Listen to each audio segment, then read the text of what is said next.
حضور نے فرمایا تھا تکون النبوۃ فیکم ما شاء اللہ ان تکون، اے مسلمانوں نبوت تمہارے مابین موجود رہے گی جب تک اللہ چاہے گا کہ موجود رہے، یعنی میں موجود رہوں گا تمہارے مابین جب تک اللہ چاہے گا۔ ثم یرفع اللہ اذا شاء یرفع، پھر اللہ اٹھا لے گا نبوت کو، یعنی مجھے، میرا انتقال ہو جائے گا جب اللہ چاہے گا۔ ثم تکون خلافۃ علی منہاج النبوہ، پھر خلافت علی منہاج النبوت کا دور آئے گا۔ فتکون ما شاء اللہ تکون، وہ بھی رہے گا جب تک کہ اللہ چاہے گا کہ رہے۔ ثم یرفع اللہ اذا شاء یرفع، پھر اللہ اسے بھی اٹھا لے گا جب اللہ چاہے گا۔ ثم تکون ملکا عاضا، پھر کاٹ کھانے والی ملوکیت کا دور آئے گا۔ یہاں سے اسلام کا زوال شروع ہو گیا، دور نبوت، دور خلافت راشدہ، مکمل اسلام، کامل اسلام، علی منہاج النبوہ خلافت، نبوت کے عین نقش قدم پر خلافت، یہ تھا ہمارا جو اصل ہماری معراج تھی امت مسلمہ کی۔ لیکن اب کیا ہوا؟ اسلام کا زوال، جیسے کہ حضور نے فرمایا تھا بدأ الاسلام غریبا وسیعود کما بدأ فطوبی للغرباء، اسلام کا آغاز ہوا تھا کہ وہ اجنبی سی شے تھی، کوئی اس کا پہچاننے والا جاننے والا تھا ہی نہیں، پھر گویا کہ اس میں انڈرسٹوڈ ہے، پھر اسلام کا غلبے کا دور آ گیا۔ لیکن ان قریب اسلام پھر غریب ہو جائے گا، سیعود، ان قریب لوٹ جائے گا اسلام حالت غربت میں۔ فطوبی للغرباء، تو مبارکباد ہے ان لوگوں کے لیے جو اسلام کے غریب اور اجنبی ہونے کے دور میں خود اجنبی ہو جائیں لیکن اسلام کا دامن ہاتھ سے نہ چھوڑیں۔ لوگ کہیں یہ دقیانوسی ہیں، یہ ملاٹے ہیں، یہ فلاں ہیں، یہ فلاں ہیں، رجعت پسند ہیں، فینیٹکس ہیں، جو بھی کہیں سنیں، لیکن یہ ہے کہ اسلام کے دامن سے چمٹے رہیں۔ فطوبی للغرباء، تو اسلام کا تو میں پہلے بھی بتا چکا، اب دوبارہ نوٹ کر لیجئے، خلافت راشدہ کے اختتام سے زوال شروع ہوا اور وہ جاری رہا درجہ بدرجہ۔ اس کو سمجھانے کے لیے ایک تمثیل ہے، شاہ اسماعیل رحمت اللہ علیہ نے شہید کہا ہے کہ اسلامی نظام کے گویا کہ 6 منزلہ عبارت ہے۔ پہلی منزل فوراً گر گئی، یعنی حکومت کا شورائی نظام ختم ہو کر خاندانی نظام جو ملوکیت کی بنیاد ہوتا ہے وہ شروع ہو گیا۔ پھر بھی 5 منزلیں انٹیکٹ رہیں، آخر اس شریعت کے مطابق فیصلے ہو رہے تھے، قانون تو شریعت ہی کا تھا، یوں سمجھیے کہ اوپر کا دستور بدل گیا تھا۔ لیکن پھر ایک وقت آیا کہ وہ منزلیں اور گری، پھر دوسری گری، پھر تیسری گری، پھر ہم پر کولونیلزم کا دور آیا۔ اب وہ ہمارے قاضی بھی ختم، مفتی بھی ختم، تو اسلام اور سکڑتا چلا گیا۔ بس نماز روزہ حج زکوٰۃ کر لو، کوئی شادی بیاہ کے رسومات اپنی مرضی کے مطابق کر لو، سور نہ کھاؤ، شراب نہ پی، اتنا اسلام رہ گیا۔ تو سکڑتا سکڑتا اسلام جہاں تک آ چکا ہے آج وہ آپ کے سامنے ہے۔ لیکن اسلام کا تو زوال شروع ہو گیا خلافت راشدہ کے بعد، امت کا عروج جاری رہا۔ یہ پہلا دور عروج 600 برس تک جاری رہا، under the leadership of the Arabs, بنو امیہ کا دور، بنو عباس کا دور، ہارون الرشید کا دور، مامون الرشید کا دور۔ یہ عظیم سلطنت تھی، عظیم مملکت تھی، دنیا کی عظیم ترین اس وقت یہ مملکت کے درجے میں تھی۔ علوم کا چرچا ہو رہا تھا، فنون کا چرچا ہو رہا تھا، کتابیں ٹرانسلیٹ ہو رہی ہیں، یونانی سے سائنس اور فلسفے کی کتابیں جو ہیں وہ ٹرانسلیٹ کی جا رہی ہیں، ہندوستان سے لیا جا رہا ہے۔ یہ سب کچھ جو ہے یہ ان کا قومی اعتبار سے، مسلمانوں کے ایک قوم کے اعتبار سے یہ عروج ہے۔ دور بنو عباس تقریباً 600 برس کا ہے یا 500 برس کا، ان میں سے 200-250 برس ان کے بڑے عروج کے، پوری مملکت ایک تھی، کنٹرول ایک تھا۔ پھر جیسے ہمارے ہاں سلطنت مغلیہ کہنے کو تو 1857 تک رہی ہے، ظاہر بات ہے کہ وہ اصل جو دور تھا وہ اورنگزیب عالمگیر پر ختم ہو گیا تھا۔ اس کے بعد تو کھنڈر بتا رہے ہیں عمارت عظیم تھی، عمارت کو گرتے گرتے وقت لگتا ہے۔ اسی طرح اس کے بعد اس وقت پھر جب اور ان کے ہاں عیاشیاں شروع ہو گئیں، کوہ قاف کا سارا حسن نسوانی لا کر محلوں میں، ہزاروں کی تعداد میں کنیزیں ہیں، ناو نوش ہے، رقص و سرود ہے، کیا نہیں تھا جو ہوا ہے. زوال، عوام کے اندر بدعات، رسومات، یہ ساری چیزیں ہوئیں تو اللہ کے عذاب کے اب کوڑا پڑا، پہلا کوڑا، زبردست کوڑا. جیسے وہاں دو حصوں میں آیا تھا، کاربن کاپی بتا رہا ہوں آپ کو، حزب النعل بالنعل. پہلے شمال سے آئے کروسیڈرز، صلیبی ہورڈز، انہوں نے میڈیٹرینین کا سارا ساحلی علاقہ تہس نہس کر دیا، اور 1099 میں یروشلم بھی فتح کر لیا، اور اتنا خون بہایا ہے، اتنا خون بہایا ہے. وہ خود یہ لکھتے ہیں ان کے ہسٹورینز کہ جب صلیبی داخل ہوئے ہیں ان کے فوجی گھوڑوں کے اوپر سوار ہو کر، تو گھوڑوں کے گھٹنوں تک خون کی ندیاں بہہ رہی تھی. اس کے بعد 88 برس تک یہ یروشلم عیسائیوں کے قبضے میں رہا. 88 لانگ ایئرز. کھویا عربوں نے، واپس دینے کی سکت عربوں میں نہیں تھی. عیاشیوں کی وجہ سے وہ کمزور ہو چکے تھے، کھوکھلے ہو چکے تھے. واپس لینے والا کرد تھا، کرد خون، صلاح الدین ایوبی رحمت اللہ علیہ. یہ ہوا 1187 عیسوی میں. 1099 میں قبضہ ہوا، 1187 عیسوی میں واپس لیا. 88 برس تک وہ کروسیڈرز کے قبضے میں رہا. اور اس کے بعد جیسے نبوکڈ نظر آیا تھا مشرق سے، عراق فلسطین کے مشرق میں ہے، تو ہم پر جو طوفان آیا ہے، جو مسلمانوں پر اس وقت عذاب الہی آیا ہے، وہ تاتاریوں کے ہاتھوں. کروڑوں مسلمان قتل ہوئے، لاکھوں کی بات نہیں ہے. بنی اسرائیل کی امت چھوٹی سی امت تھی، یہ امت بہت وسیع تھی. اگر ان کے لاکھوں قتل ہوئے تھے تو ان کے تو کروڑوں ہوئے. خارزم شاہ کی عظیم مملکت، سینٹرل ایشیا کی عظیم ترین سلطنت جو قائم ہوئی ہے تاریخ میں، ختم، تہس نہس. ایسا بھی کیا ہے تاتاری وحشیوں نے کہ ایک آبادی کے تمام انسانوں کو قتل کرنے کے بعد ان کے صرف سر علیحدہ کیے، سریاں، ان کو جمع کر کے ایک پہاڑی کی شکل بنائی. اس پہاڑی پر تخت جما کر ایک وحشی تاتاری سردار نے بیٹھ کر شراب پی. اور مسلمانوں پر دہشت اس درجے تھی کہ اگر 15-20 مسلمان بھی کہیں کوئی تاتاری جو ہے انہیں مل جاتا تھا اکیلا، اور وہ مسلح بھی نہیں، اور وہ کہتا تھا کھڑے رہو یہیں پر، میرے پاس اس وقت تلوار نہیں ہے، میں تلوار لے کر آ کے تم سب کو قتل کروں گا. وہ کھڑے رہتے تھے جیسے کہ بھیڑیں بکریاں کھڑی ہوں، اور وہ آ کر ایک ایک کو قتل کرتا تھا. ضربت علیہم الذلۃ والمسکنۃ وباؤوا بغضب من اللہ. یہ دور انتہائی تاریک دور تھا ہمارا، انتہائی تاریک دور تھا. عالم اسلام کا نقشہ وہی تھا جو حضرت عزیر نے جب دیکھا تھا یروشلم کو تو کہا تھا انا یحیی ھذہ اللہ بعد موتھا. اسی طرح سے عالم اسلام میں کوئی امید دور دور تک نظر نہیں آ رہی تھی کہ اس کا کوئی احیاء ہو سکے گا، لیکن پھر احیاء ہوا. دوسرا دور آیا، لیکن ایک فرق کے ساتھ. سابقہ امت جو تھی بنی اسرائیل، وہ ایک نسل پر مشتمل تھی، ایک قوم. اس کا احیاء بھی اسی کے اندر ہوا ہے. امت محمد ملٹی نیشنل امت تھی. عرب اس کا نیوکلیس تھے، کوئی شک نہیں، اب بھی نیوکلیس ہیں. لیکن جیسے کہ ایٹم کے مرکز میں تو نیوکلیس ہوتا ہے جس میں پروٹونز ہوتے ہیں، پازیٹیو چارج ہوتا ہے، پھر چاروں طرف اس کے الیکٹرونز گھوم رہے ہوتے ہیں. تو اسی طرح ان امیین کے گرد ایرانی آ گئے، شامی آ گئے، رومی آ گئے، قبطی آ گئے، بربر آ گئے، ہندی آ گئے، ترک آ گئے. یہ سب الیکٹرونز کی طرح ہے.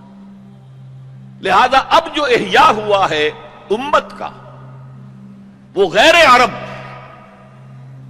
عرب معزول کر دیے گئے. 1258 میں خارزم شاہ کی سلطنت کو تہس نہس کر کے، افغانستان کے اکثر حصے کو برباد کر کے، تہو بالا کر کے، پھر ایران کی سلطنت کو تہس نہس کر کے، اور عراق کے مشرقی پورے نصف حصے کو ختم کر کے 1258 عیسوی میں انہوں نے بغداد فتح کیا ہے. اور آخری خلیفہ بنو عباس کا مستعصم باللہ، اس کو محل سے نکالا ہے، ایک جانور کی کھال میں لپیٹ کر گلی میں ڈال دیا اور گھوڑے دوڑا دیے، کچل دیا، جس پر شیخ سعدی نے کہا تھا آسماں را حق بود گر خون بے بارت بر زمین بر زوال ملک مستعصم امیر المومنین، امیر المومنین مستعصم باللہ کے زوال پر اگر آسمان خون کی بارش کرے تو اسے حق ہے، آسماں را حق بود گر خون بے بارت بر زمین، بارش زمین پر آئے خون کی تو وہ حق ہے اسے، بر زوال ملک مستعصم امیر المومنین، خلیفہ مستعصم باللہ امیر المومنین کے اس انجام پر۔ اب نوٹ کیجئے جیسے وہاں پر پھر رینائسنس ہوئی تھی، لیکن میں بتا چکا وہ ہوئی اسی قوم کے اندر، یہاں یہ مجبوری نہیں تھی، ملٹی نیشنل ہے۔ جو احیاء اب ہوا کس کے ہاتھوں ہوا؟ انہی تاتاریوں کے ہاتھوں ہوا۔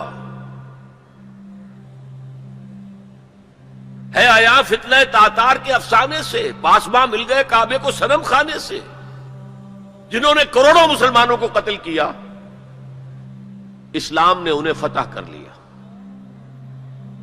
اسلام لے آیا۔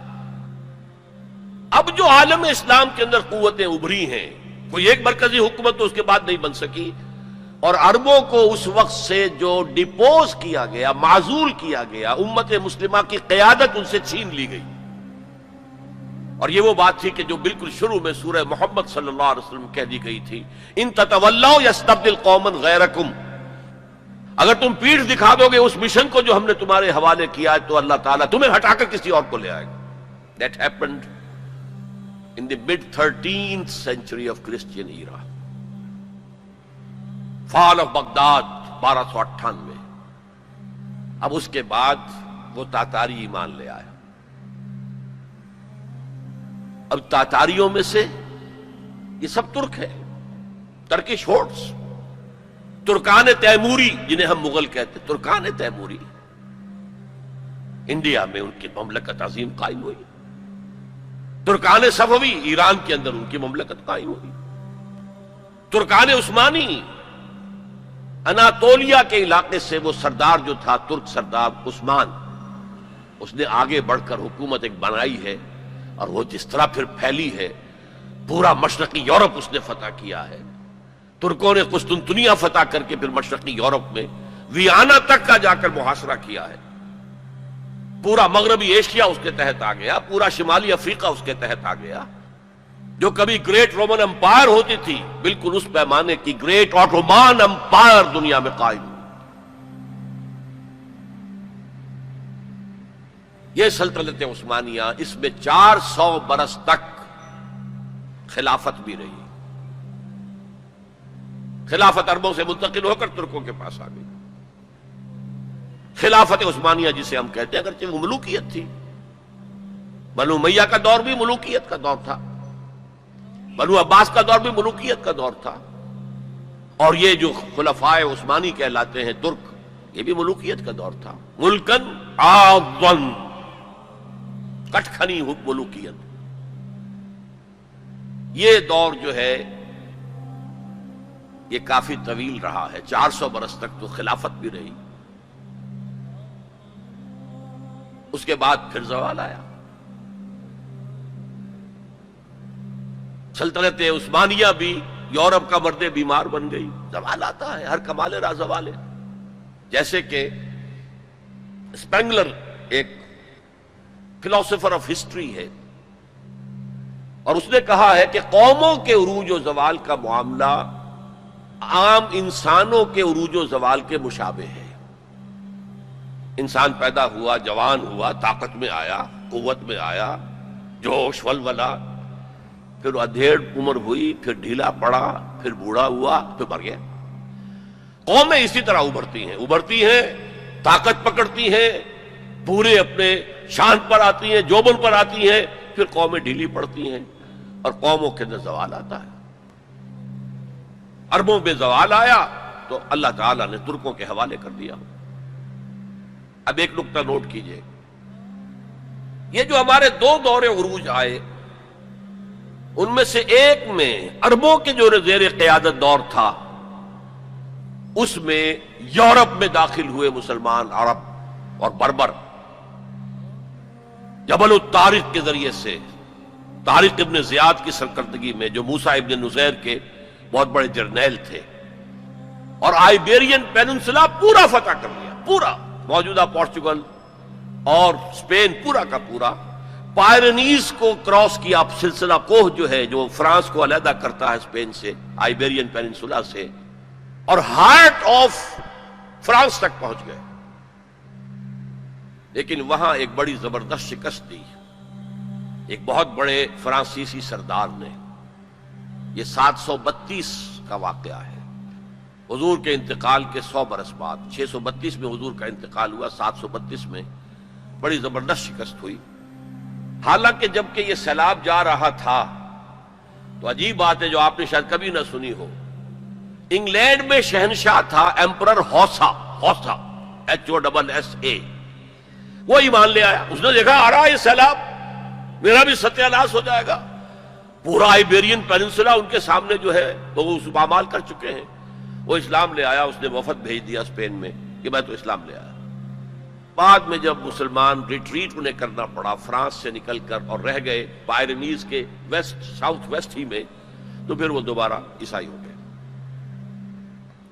بہرحال دوسرا ہمارا دور جو ہے، اس کے بعد جو زوال کا دور شروع ہوا ہے، دیکھیے جیسے یہودیوں پر یورپ کی طاقتیں آئی تھی، لیکن وہاں صرف یہ فرق ہے کہ eastern Europe, the Greeks and the Romans, ہم پر جو آئے وہ ویسٹرن سینٹرل یورپ کے لوگ آئے۔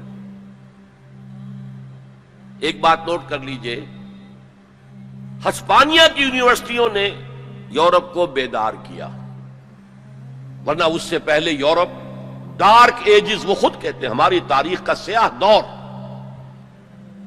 پوپ کی حکومت اتنی شدید تھی، اتنی متشدد تھی، سائنس کی تعلیم حرام، فلسفے کی تعلیم حرام، کسی گھر سے اگر سائنس اور فلسفے کی کتاب نکل آئے گھر جلا دیا جائے گا۔ مسلمانوں کے ذریعے سے جیسے ہمارے نوجوان جاتے ہیں امریکہ پڑھ کر آتے ہیں، آتے نہیں وہیں بیٹھ جاتے ہیں، وہ تو اکثر و بیشتر واپس نہیں آتے، لیکن یہ لوگ آتے تھے۔ اسپین کے بالکل ساتھ فرانس ہے، اس کے ساتھ جرمنی ہے، اس سے نیچے ملتا ہوا جو ہے اٹلی ہے، ان 3 ملکوں کے نوجوان آتے تھے۔ یونیورسٹیز آف تولیتلا، یونیورسٹی آف کارڈووا، قرطبہ، یونیورسٹی آف گراناڈا، غرناطہ، یہاں سے پڑھ کر جاتے تھے۔ اسی کے تحت، اسی کے اثر کے تحت ریفارمیشن شروع ہوئی، اصلاح مذہب اور احیاء العلوم شروع ہوا۔ لیکن بدقسمتی سے اس پوری تحریک میں پوپ کے تشدد اور غلط طرز عمل کے رد عمل کے طور پر مذہب دشمنی آ گئی، چھوڑو مذہب کو، ہٹاؤ ان کو، اور یہودیوں نے اس جلتی آگ پر تیل کا کام کیا، سیکولرزم کا انجیکشن لگایا تاکہ مذہب اور ریاست علیحدہ ہو جائیں۔ اگر مذہب کا ریاست سے کوئی تعلق ہے تو پھر ہماری کیا حیثیت ہے؟ ہم تو یہودی ہیں، مائنیوٹ مائنورٹی ہیں۔ اگر مذہب علیحدہ، سیاست علیحدہ، ریاست علیحدہ، تو ہم بھی مکمل شہری ہیں، برابر کے حقوق ہیں ہمارے۔ یہ انہیں سوٹ کرتا تھا۔ پھر انہوں نے پوپ کا جب تک حکومت تھا تو سود ہر سطح پر، ہر نوعیت کا حرام تھا، یوزری بھی اور کمرشل انٹرسٹ بھی حرام۔ لیکن انہوں نے عیسائیت کے 2 حصے کیے، جیسے ہمارے ہاں عبداللہ ابن سبا آیا تھا یہودی یمن سے، اور اسلام کا لبادہ اوڑھ کر اس نے مسلمانوں کے اندر الفتنۃ الکبریٰ پیدا کیا، اور اس وقت سے جو ہمارے ہاں شیعہ سنی کی تقسیم ہوئی ہے وہ آج تک ہے۔ اسی طریقے سے کرسچینٹی کو انہوں نے پھاڑ کر کیتھولسزم اور پروٹیسٹنٹزم کے اندر تقسیم کر دیا، اور پروٹیسٹنٹس جو ہیں ان کو آلہ کار بنایا۔ سب سے پہلا پروٹیسٹنٹ ملک برطانیہ، برطانیہ نے پوپ سے اپنا علیحدہ کیا، چرچ آف انگلینڈ علیحدہ قائم کر لیا، اپنا بینک سب سے پہلا قائم کیا، بینک آف انگلینڈ، یہودیوں کا بینک۔ بہرحال ان طریقے سے ان یہودیوں نے رفتہ رفتہ رفتہ رفتہ یورپ کو اپنے شکنجے میں کس لیا۔ اب یہ جو رینائسنس ہوا اور احیاء العلوم ہوا اور سائنس کی ترقی ہوئی، نئی نئی ایجاد ہوئی، نئی نئی چیزیں جو ہیں وہ انسان نے تلاش کی، دریافت کی، فورسز آف نیچر، اور انہیں جو ہے ہارنس کیا، انہیں ایکسپلائٹ کیا، انہیں استعمال کیا، تو ایک پاور پوٹینشل پیدا ہو گیا سینٹرل یورپ کے اندر۔ اور طاقت تو پھر اپنا نفوذ چاہتی ہے ادھر ادھر۔ کوئی طاقتور پہلوان ہو تو وہ ادھر بھی جاتے ہوئے کندھا مارے گا، ادھر بھی کندھا مارے گا، تو وہ تو طاقت کا ظہور وہ چاہتا ہے۔ لیکن نوٹ کر لیجئے، عالم اسلام کا پہرے دار سلطنت عثمانیہ بہت مضبوطی کے ساتھ کھڑے ہوئی تھی۔ یورپ اور افریقہ جانے کا راستہ بند، کہاں سے جائے؟ The great Ottoman empire standing at a sentinel, ایک سنتری کی حیثیت سے کھڑی ہے۔ خشکی کے راستے جانا ممکن نہیں تھا، لیکن یہ کہ جو ہے اس سیلاب نے سینٹرل جو یورپ سے آیا ہے طاقت کا سیلاب، اس نے پہلے تو صفایا کیا۔ یہ دوسرا ڈاؤن فال ہمارا شروع ہو رہا ہے۔ سب سے پہلے صفایا کیا ہسپانیہ کا۔ 1492 میں فال آف گریناڈا، آخری مسلمان ریاست غرناطہ کی ختم ہو گئی 1492 میں۔ اس کے بعد تقریباً 10 سال کے اندر ہسپانیہ کو پاک کر دیا گیا مسلمانوں سے، یا قتل کر دیے گئے، یا جلا دیے گئے، یا کچھ نے عیسائی بن کر جانے بچائیں، اور باقی کو جہازوں میں بھر بھر کر لے جا کر نارتھ افریقہ کے ساحل پر ڈمپ کر دیا، جاؤ دفع ہو۔ یہ ہے زوال ثانی ہمارا، اور اس کے اوپر اللہ کے عذاب کے کوڑے۔ ہسپانیہ 800 برس جہاں حکومت کی، مسلمان کا نام و نشان نہ رہا۔ 1492 میں ہوا تھا فال آف گریناڈا، 1498 میں واسکو ڈی گاما نے راستہ تلاش کر لیا مشرق کا، اوٹومان امپائر کو بائی پاس کر کے افریقہ کے مغربی ساحل کے ساتھ نیچے تک جا کر round the Cape of Good Hope, اور پھر وہاں سے مشرق کی طرف جزائر شرق الہند، جاوا، سماٹرا، ملایا، ہندوستان۔ اب یہ کولونیل پاورز اس راستے سے آئی۔ ہندوستان میں فرینچ بھی آئے، انگریز بھی آئے، پورچوگیز بھی آئے، لیکن باقی سب ختم ہو گئے، انگریز باقی رہا۔ مشرق بعید کے اندر ڈچ رہے، اور پھر یہ رفتہ رفتہ رفتہ رفتہ رفتہ رفتہ یہ پروسیس ہوتا ہوتا بڑھتا بڑھتا 20ویں صدی کے آغاز میں اپنے کلائمیکس کو پہنچ گیا، جب پہلی جنگ عظیم کے بعد سلطنت عثمانیہ ختم۔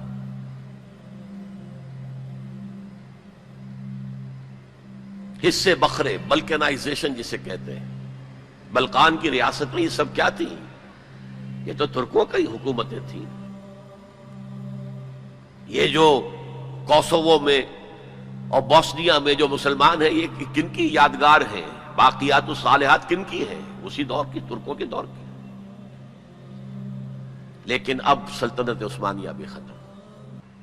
عربوں نے انگریزوں کی مدد کی، کرنل لارنس نے عربوں کو آمادہ کیا بغاوت پر۔ عربوں نے بغاوت کی، انگریزوں کی مدد کی، اور خود ہندوستان سے ہندوستانی فوج گئے انگریز کے تحت، اور انہوں نے جا کر انگریز کی مدد کی۔ جنرل ایلن بی کو قبضہ لے کر دیا یروشلم کا، اور جنرل ایلن بی نے جا کر ٹھوکر ماری تھی صلاح الدین ایوبی کی قبر کو۔ سلاڈین، وی آر اگین